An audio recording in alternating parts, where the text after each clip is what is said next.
Oh, hello there. In this video I'm going over a really cool device that I just received, the Cadence by Decade Brigde, a small company from England. So is it a utility? Is it a synth? Well, it's both, I guess. So in this video I go over the basic layout and functionality of the device, and then I demonstrate mostly its use as a synth, as a drone synth, with some annotations for the performance, so you can hopefully follow along. And yeah, that's it. So I hope you enjoy. Take care.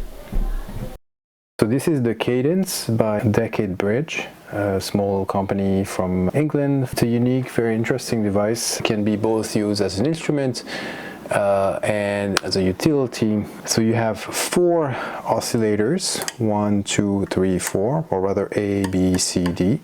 For each oscillator you have a pitch control, and you have a clock divider or frequency divider, right? So if it's 1, you have the original frequency, then 2, it's divided by 2, by 3, by 4, etc., up to 10. And so these oscillators can be audio rate, but can also be used as LFO. And these are, by the way, square waves, which means that they can be used to send to generate sound, but also to send gates, triggers, all sorts of things. You also have here a light sensor, so you can actually change the frequency by depending on the amount of light you put in, and these are activated by turning on this switch. There is one for each oscillator. Then you have a low-pass, resonant low-pass filter with the cutoff frequency, peak, which is, I think, just the resonance. And then amount is the attenuator for the CV that you can send to control the cutoff frequency. Then you have 3 sync, so you can sync oscillator B to oscillator A. The left oscillator will always be the master, and the right oscillator will be the follower. So if I flick this switch, oscillator B is synced to oscillator A, meaning that at the beginning of every cycle of oscillator A, oscillator B is reset. So essentially these two are kind of merged together, and what happens is you can control the frequency by changing the frequency of oscillator A, but if you change the frequency of oscillator B, it works more as a kind of wave folding. It doesn't change really the pitch, it changes more the sound. So you can do this with oscillator B and C, and oscillator C and D. Then you have outputs. So the main output is here, it's mono. You have a switch that can be up or down. So assuming everything is down, what happens is oscillator A and B are sent to logic gate number 1. Right, so basically it's a gate, logic gate, meaning that I'm not sure if it's an AND or, but it takes both pulses from A and B and generate a more complex result. And then oscillator C is sent to logic gate 2, oscillator D to logic gate 3. Then logic gate 1, which could be, if everything is down, A and B, is sent to logic gate 2. And then logic gate 2, which if everything is sent will have oscillator A, B, and C, is sent to logic gate 3. And then finally this is sent to the filter, right? So if everything is down, in other words, to simplify, all oscillators are routed to the filter. But what you can do is, if I flick this one up, for example, the signal will then be sent directly to this output, pre-filter, right? So here, if this is up, I will get directly oscillator A straight from this output. Same thing for oscillator B, C, D. If I do this one, I'm sending logic gate 1. So for example, if I have these two down, I would send a compound of oscillator A and B from here, pre-filter. Same thing here, I'm sending logic gate 2 pre-filter, and here I would be sending logic gate 3 pre-filter, right? So a lot of possibilities here.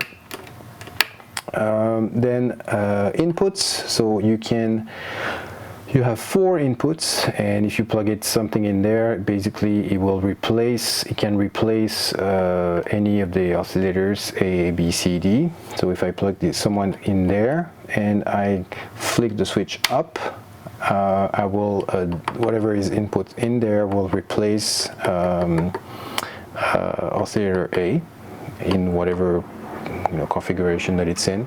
If it's down, then I'm sending oscillator A as normal, and I can do the same for B, C, and D. And finally, here this is an input for CV in for the filter. So if I flick this up and I put some CV in there, it will affect the cutoff, and there is an attenuator here. The amount controls how much the filter affects the cutoff. You have a power button here and a power plug, which is 9-volt center positive.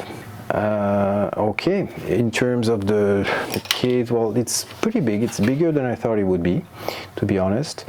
And it's, these are very, very clicky, a little too much resistance for me. That would be my complaint, because when you perform, you don't want to have first to hear this click, click, click, and also it's kind of a little hard. But it works and it feels solid. These are nice, and then you have all these switches. Yeah, I mean, nothing. Oh, and I forgot to mention you have a main volume here. The casing is made of wood. That doesn't seem to be treated, so I don't know. Probably, if I keep this for years, maybe I will want to put some varnish or something to protect it so it doesn't. But yeah, other than that, pretty solid, pretty compact. Really interesting, handmade device. All right, so I'm going to perform with it, and I'm just going to use it as a self-contained drone, sound generator, and I'm going to send it to the Vongon Polyphrase, which is a dual delay. You have the delay time here, you have the mix, dry, wet. Here you can control, that's what's interesting, you can control the delay time for left and right separately, so that allows you to create some interesting effects. Then you have a modulation that modulates the pitch, so I can choose the rate and the depth, either random, following a random modulation, or following a sine wave, the rate of which is decided by this knob here. Then you have a tone, so I can have the delay, basically a filter, so either high pass or low pass on the delay, on the repetitions. And then here the feedback, or the amount of repeats. I can, with this button, I can freeze. And here I have a choice between dual stereo, ping pong, and mono. Here I'm just plugging in the cadence as a mono input, and then going out in stereo, because one of the main purposes of this pedal is to just create a stereo image. All right, so that's a lot of talking. Now let's perform. So as usual, no plans. I don't know what's gonna happen, but let's go.